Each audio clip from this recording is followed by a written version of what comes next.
Ronald Reagan, A Time for Choosing, 1964. I'm going to talk to you of controversial things.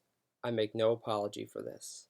It is time we asked ourselves if we know the freedoms intended for us by the Founding Fathers. James Madison said, "We base all our experiments on the capacity of mankind for self-government." This idea, the government was beholden to the people. That it had no other source of power is still the newest, most unique idea in all the long history of man's relationship to man. This is the issue of the election. Whether we believe in our capacity for self-government, or whether we abandon the American Revolution and confess that the little intellectual elite in a far distant capital can plan our lives for us better than we can plan them ourselves. You and I are told we must choose between left or right, but I suggest there is no such thing as left or right. There is only an up or down.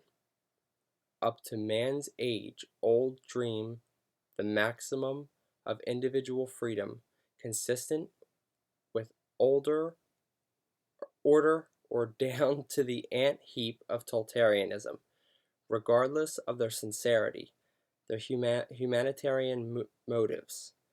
Those who would sacrifice freedom for security have embarked on this downward path. Plutarch warned, "The real destroyer of liberties of the people is he who spreads among them bounties, donations, and benefits." The Founding Fathers knew a government can't control the economy without controlling the people. And they knew when a government sets out to do that, it must force a coercion to achieve its purpose. So we have come to a time for choosing. Public servants say, always with the best of intentions, whether greater service we could render if only we had a little more money and a little more power. But the truth is that outside of this legitimate function, government does nothing as well or as economically as the private sector. We are aiding our allies by sharing our material blessings with nations which share our fundamental beliefs, but we are against doling out money, government to government, creating bureaucracy, if not socialism, all over the world.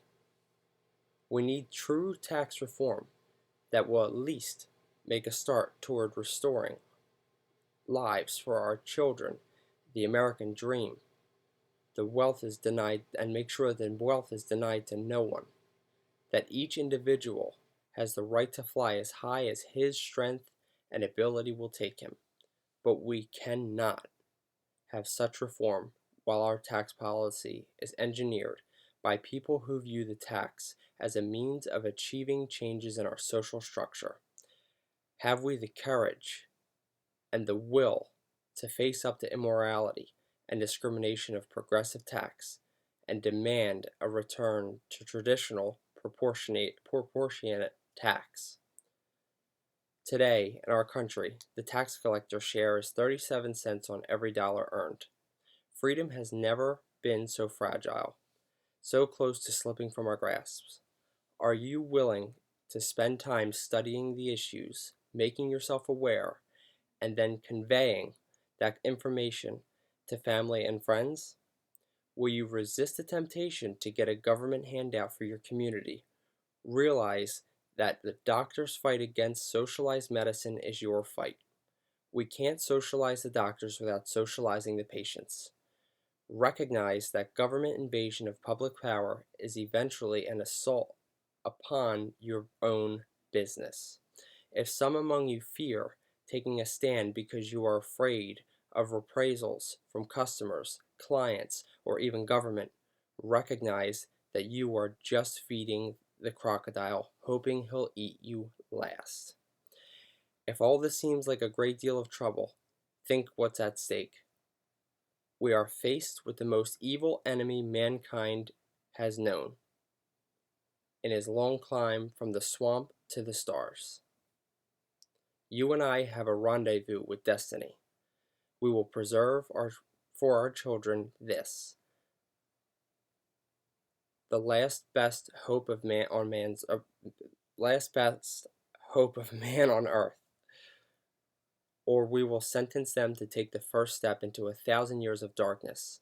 If we fail, at least our children and our children's children say of us, we justified our brief moment here. We did all that could be done.